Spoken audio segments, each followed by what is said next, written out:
back again. I did not fall off the face of the earth. Life has been happening and I've been trying to survive. I hope you have been well.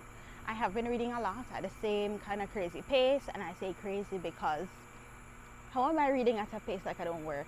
But I do work. Anyways, not thinking about that too much. You know what? I don't watch Love Island, but I've been super into the Nicole Andrea stuff. I just thought I'd share that. I use Twitter a lot and I think they're really cute. And I'm a romance girly, so just inject it into my veins, okay?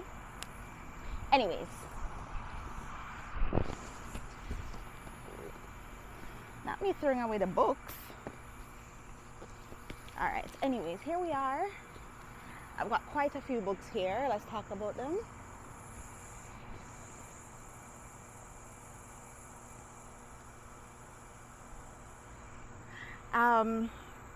I have 5 books here.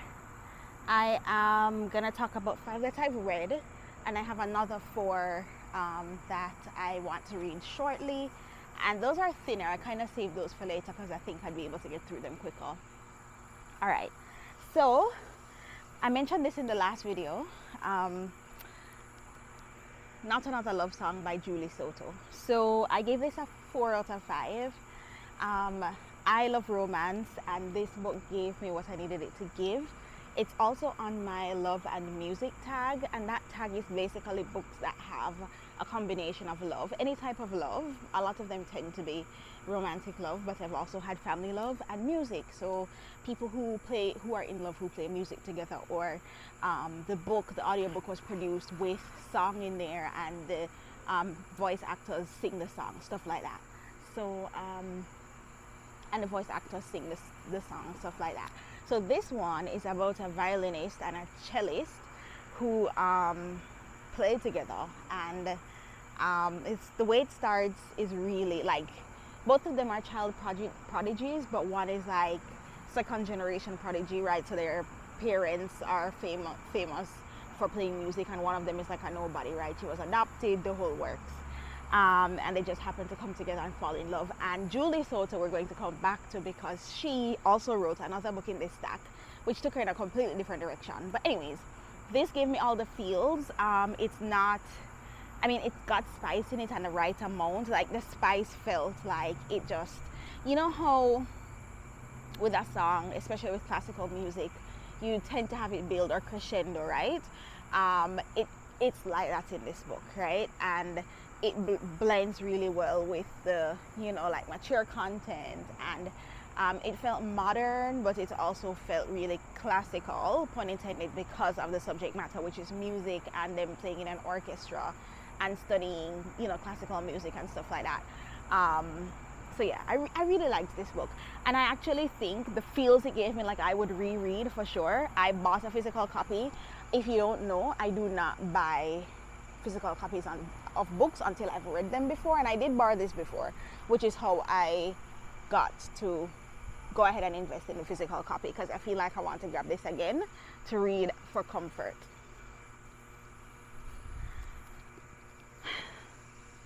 How to Love a Jamaican. Alright, so this book is a collection of short stories by Miss Alexia Arthurs. She is a Jamaican who immigrated to the US and lives in New York, and she writes, this is my first book of hers. I've read a short story from her which was on a collection called Lover's Rock, which was edited by Kwame Dawes, who is one of the co-founders of the Calabash Literary Festival, which is in Jamaica, which is every other year, and it was held this year in May, which I went to. Anyways, was an intro. So this collection of stories pretty much takes us from Jamaica to the US, a lot of times in New York, and gives us different perspectives of people who emigrated or were close to people. So it starts from people who are actually at home, and people who are transitioning, and people who have lived there for a while, and first gen and all of that. And it is simultaneously funny and also tragic and also cruel and also beautiful. There is a piece of a Jamaican in here for everybody, and as you know, everybody has somebody who's migrated in their own family, right? Migration is not something that's like a second degree of, what do you call that? Second, what's that thing they say like on LinkedIn? Because when you use LinkedIn and then you see it's like a first or a second degrees of connection. That is not the term I'm looking for, but that's basically it, right? And there's this like rule of thumb that everybody's like second or third connected, in that if you know someone, you're likely to know someone who knows someone, type of thing. Anyways, with migration, it's never like a second or third. We all know somebody who has been that person, if it's not you yourself, right? Who's the immigrant. So this is a beautiful collection. I think I gave it, let me check how many stars I gave it. Yeah, I gave it 4 stars. I did not steal this. I got it, I ordered it on Amazon. I think they recently pre-printed because it's available widely now. Before, when I bought this, I want to say maybe a year or even 2 years ago, it had gone out of print, and it was only published in like, I want to say 2020. Let me tell you when exactly it was published. 2018, right? December 2017, and then spring 2018, right? And I think it went out of print maybe by the time of COVID, and it's been in print again. So I think whichever libraries tend to do that for space purposes. If they're not getting borrowed a lot, that's why using your libraries are important. They will sell the books, right? Just as they acquire new books. They run out of physical space, they will sell what is not being borrowed. So that's how I came to be with this copy. But I think this is the kind of book, I have read books that I feel like are great coffee table books, right? It's not the intention for it, but it's the kind of book that you could leave out when you have guests over, and they could read a short story, or they could get through a part of it really quickly, and it's a really good conversation starter. So that's why I really like this book. Ooh. Putting 2 bad girls against each other. All right. Both of these published by Berkeley.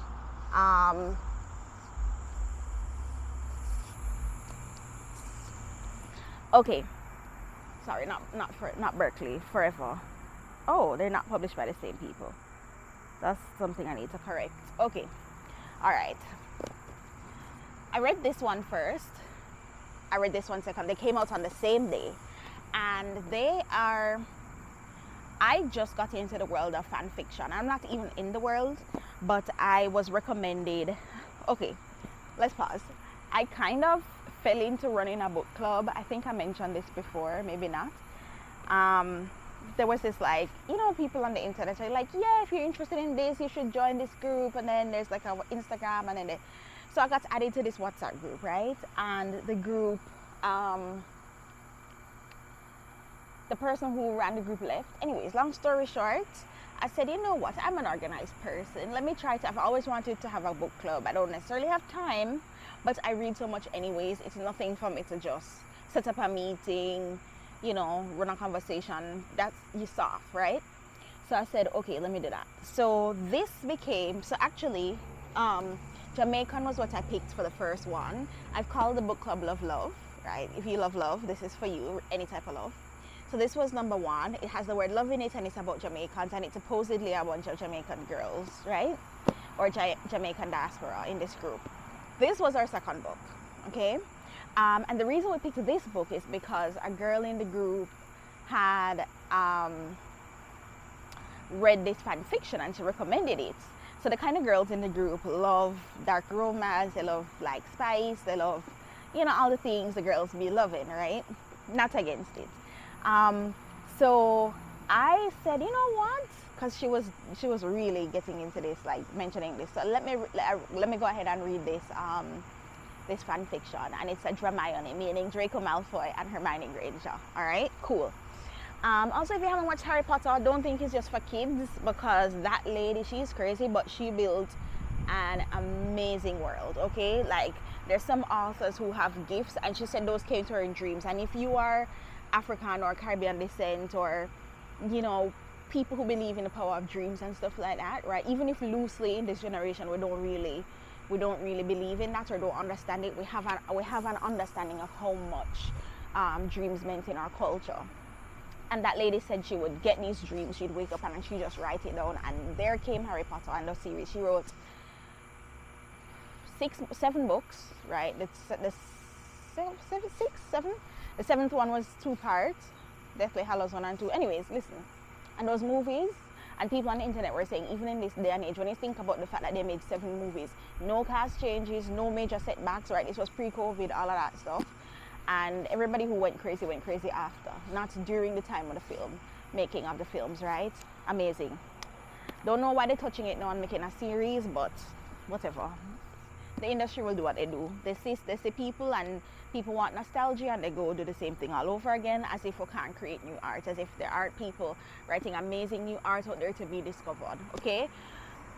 Anyways, finally coming to the book, okay, after the 2-minute preamble.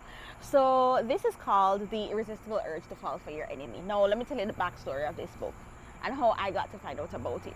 So as I said, right, this girl in this group that I'm in, she mentioned this Dramione fanfiction, right? And the fanfiction is basically Hermione Granger. They're adults now, and they're totally ignoring who they ended up with, because a lot of people in the Harry Potter fandom do not believe Harry and Ron should have gotten the people they got, okay? If you believe that too, let me know. I have no comment, all right? I take the series for what it is, and I'm not trying to rewrite anybody's story. But this coupling with Hermione and Draco, never knew I needed it, okay? So Draco becomes this badass, like, he's an aura. If you're in the Harry Potter, they go on, all the people who are practicing bad magic, they go on like, they're like the agents, right? Or the police or whatever. They have magic and they've trained to like go and get rid of all the bad people, right? And then Hermione is like super healer, but she's like superstar, right? You know, she was smart from then. So she straddles both the Muggle, which is the non-magic, and the magic world. Oh my God. I can't believe I'm falling into this. Is not even in this book, okay? This is a totally different book, all right? But we're getting there. So she goes and straddles the world of human. So she's concurrently studying like magic, healing, and she's a healer, right, which is a vocation in their magical world. But she also, you know, is making scientific advancements in like publishing papers. And if you know anything about academia, like that's the currency, right? And she's doing research to be able to publish in both worlds. Okay, so she's a kick-ass superstar. So how they end up together?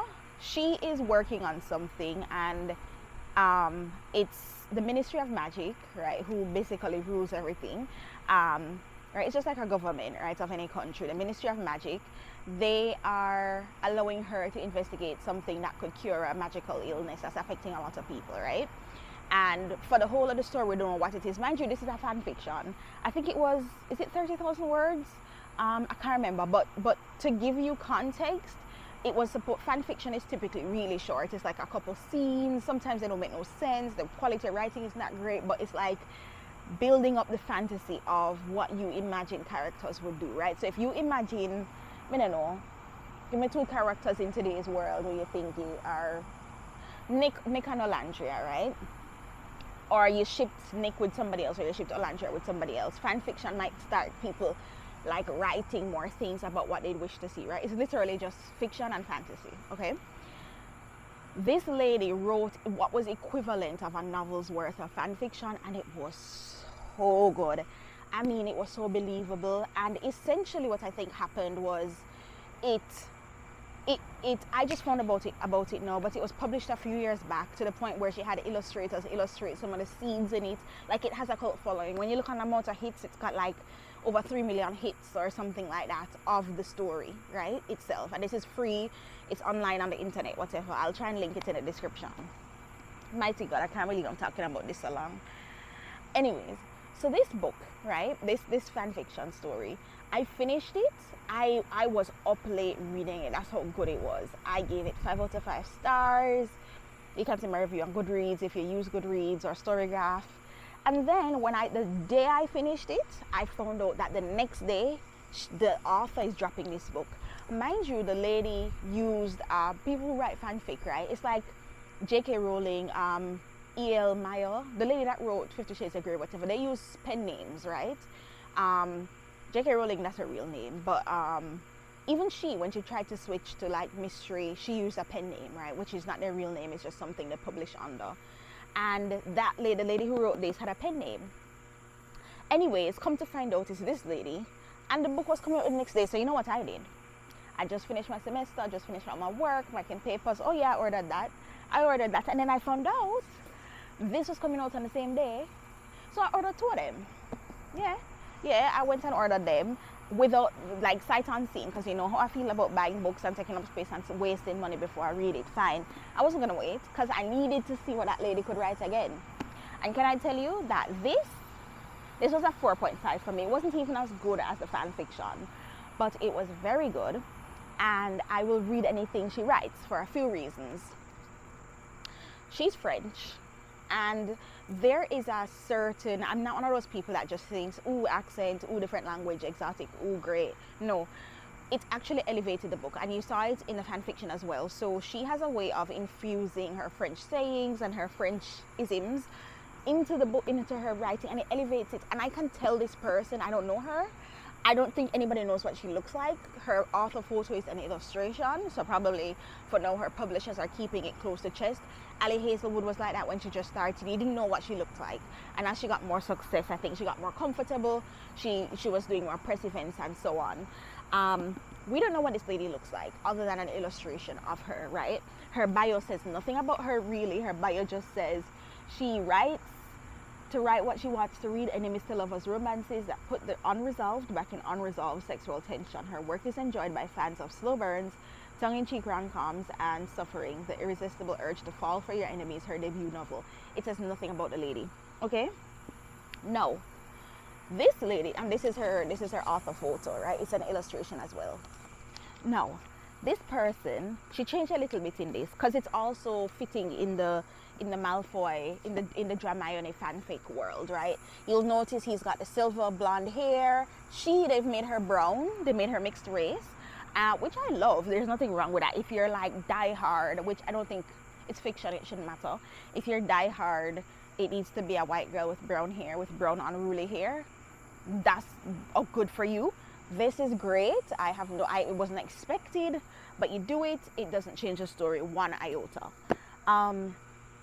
They've changed it a little bit. So it's a similar thing where so one of the themes in the fanfic was they would go on these quests to find ingredients that she needed to try to work her magic for the healing thing Hermione was working on. This one, she is a scientist and a healer, and he is an assassin, and they're from different tribes. So one of the things I loved about this book, it's got and this is a brand new world. It's not in the Harry Potter. It is magical, but it's not in the Harry Potter world. So there's a map in here. She's included. It even it had a glossary because she, names new characters and things that they use, and they've gotten orders, right? So, you know how you'd have different vocations and they do different things and they have different emblems or whatever it is that signify them. So they're orders, right, which are basically the vocations that people choose to go into. And she has made like 7 of them in this society, and she explains what they are, right? So she is legit building up a new world, and this is the first in a duology. And one of the things I liked about this, and I like about her reading, is that it is going to give you the 2 characters together. A pet peeve of mine, why is it a romance and we don't see them together till 30%, 40% into the book? And some of the books, don't get me wrong, they're still able to make it up and be like, I read one recently called Never Been Shipped, which is a pun because it's about a rock band that reunites. They broke up as teens and then they're reunited. And they do it for like one of those, you know how celebrities get called back for random side quests. They're kind of out of popularity and they get called back, like how reality TV reunion shows and stuff like that. So they basically get called onto this ship to do this reunion, play a couple shows on the ship. And the two of the band members who were best friends growing up, they get together. But to the book, that book came in like in the last 30% and went from like a 2.5 stars to like a 4, which is huge. Okay, so I'm not saying that people who have the characters apart for a long time before they show up together in the book can't do well, but it's hard, because I could just give up and DNF after 30%. Like, if you get to a third of the book and you're hardly seeing the two characters together, you are in your rights to DNF. Okay, anyhow, so this now 4.5 out of 5, and I am waiting, and let me tell you, slow burn.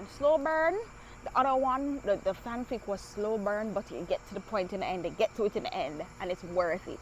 And she writes so like, it's classy, like it's not giving what somebody's like, no, it's not giving sex, right? It's giving love, like it's giving elevated to mature people, and I'm not just horny and I have no romance, like it's giving romance coming to culmination. Okay, this had no, did they kiss in it? I think they kissed one time and they broke that up. They did not have any intimacy other than being together, like physical intimacy in this book. So she's saving all of that for book 2, and we have to wait a year. If you hate a slow burn, this is not for you. If you just want, you are the wham bam thank you ma'am with the books, this is not for you. But if you want story and build, incredible. Now, its cousin, notice the similarities. Silver hair guy, girl with brown curly hair. Alright? The illustrators is the same person. Nikita Jobson. Now listen, Julie Soto is the same author that gave us this. She's gone in a different direction. This, remember I told you this was a 4 for me, and I will read this again. This is another Dramione apparently, right? If you look on this is giving Draco Malfoy and Hermione Granger for sure. I gave this a 4.75 out of 5. Now, let me tell you again, this is the first in a trilogy this time.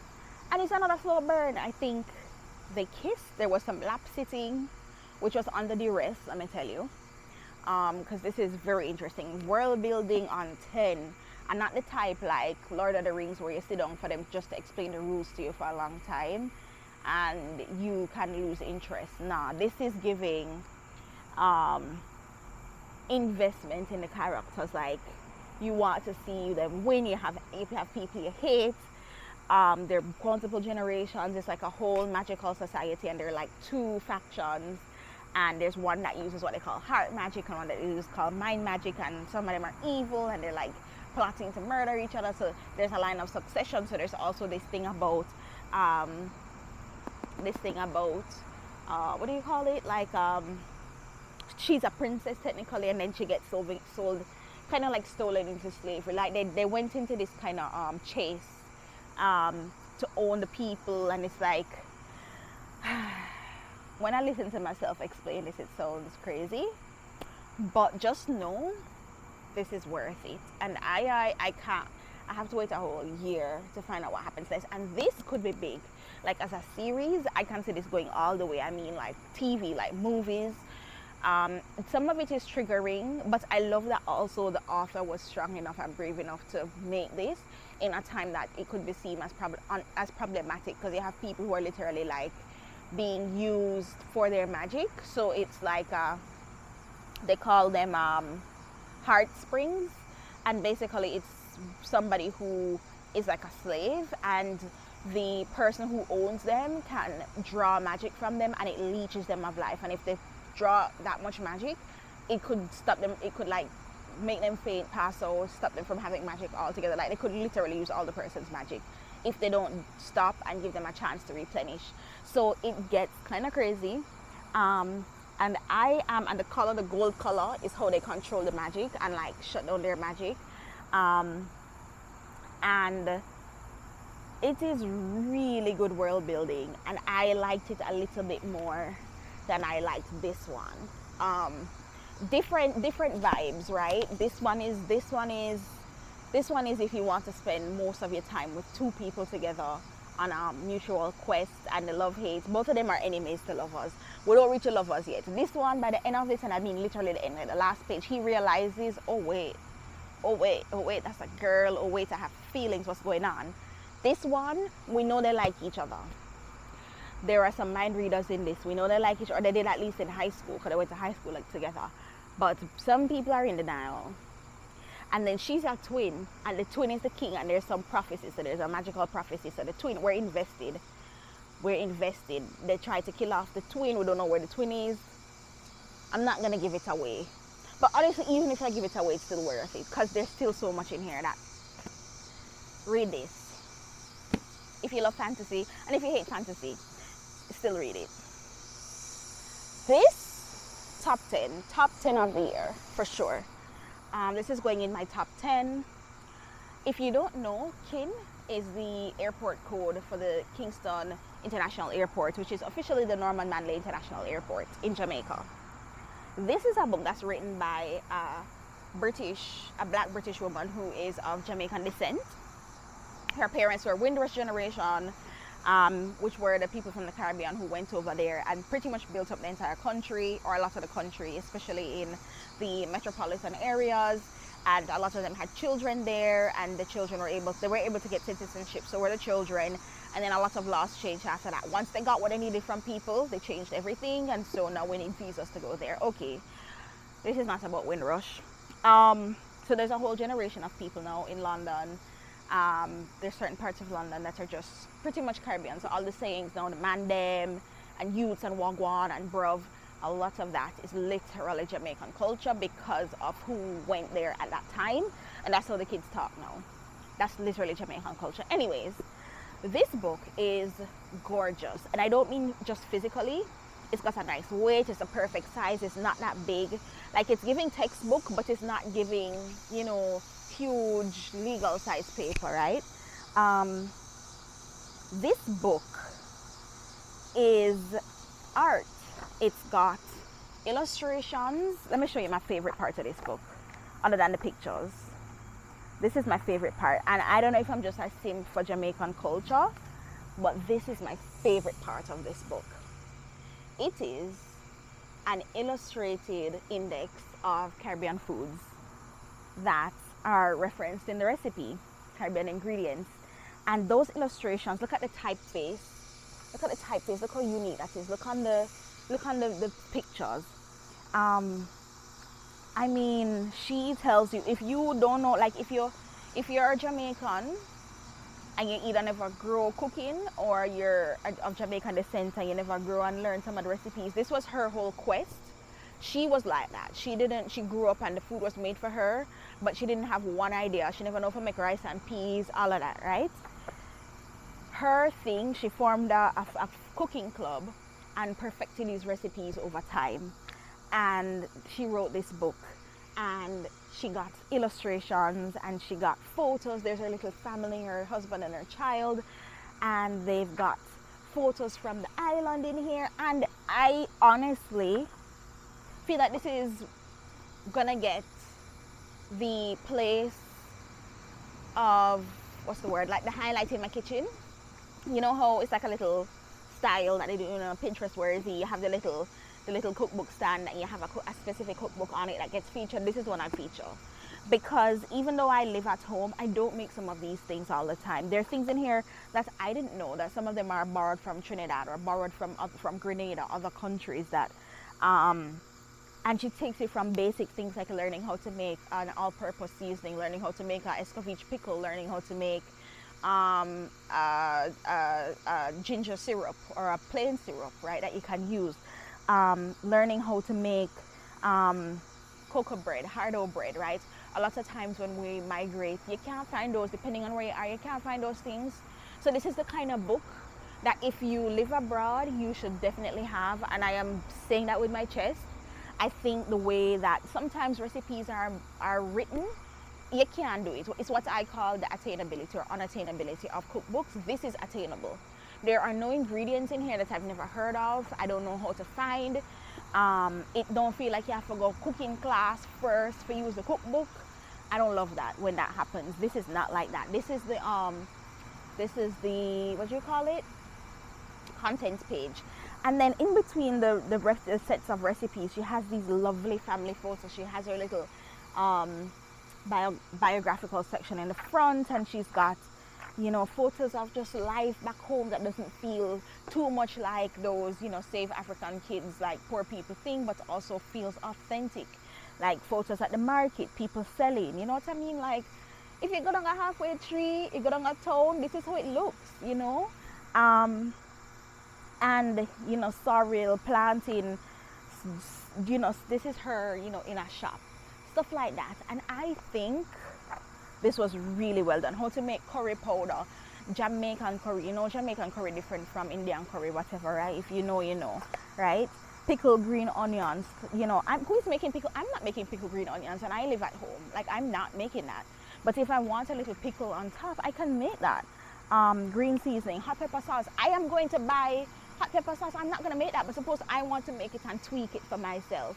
She's got a recipe in here. You know what I mean? Suppose I lived in places that I couldn't get certain things. I can make it, right? And yes, you can find a lot of things on the internet, but they're not testing and triple testing and having food testers cooking to know it works, right? So I've gone on, but I think this is a beautiful book that everybody, especially if you're not the grandmother in the family, you should own this.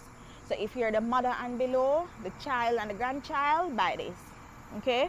Especially because a lot of times we don't preserve our recipes.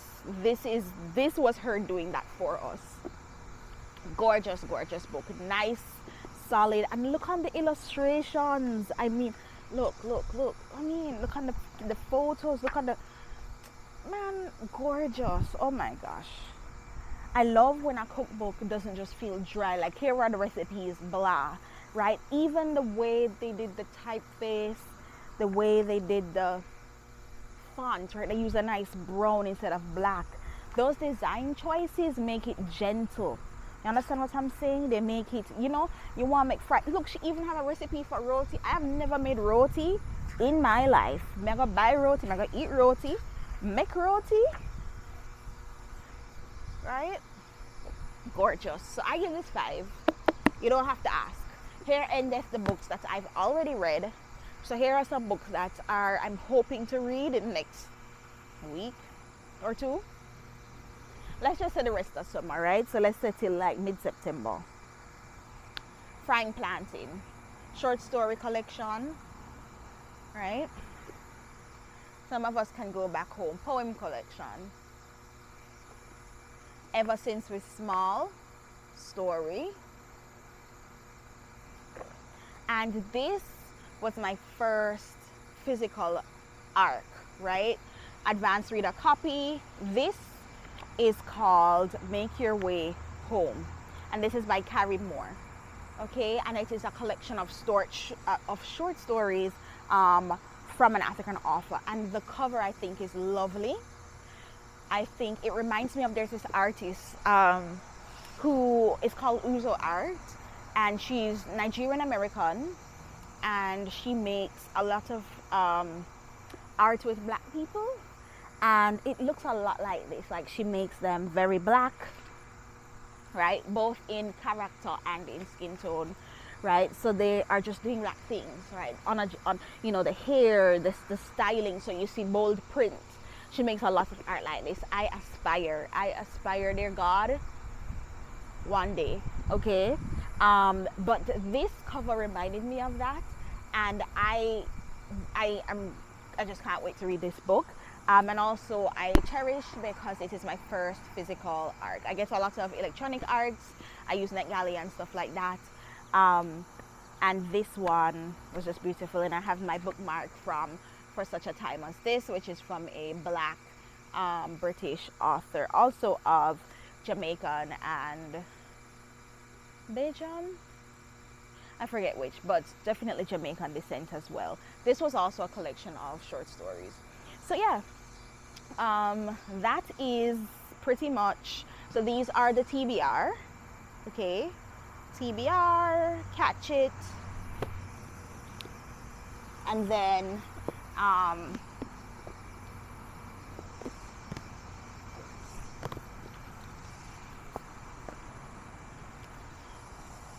and then the red.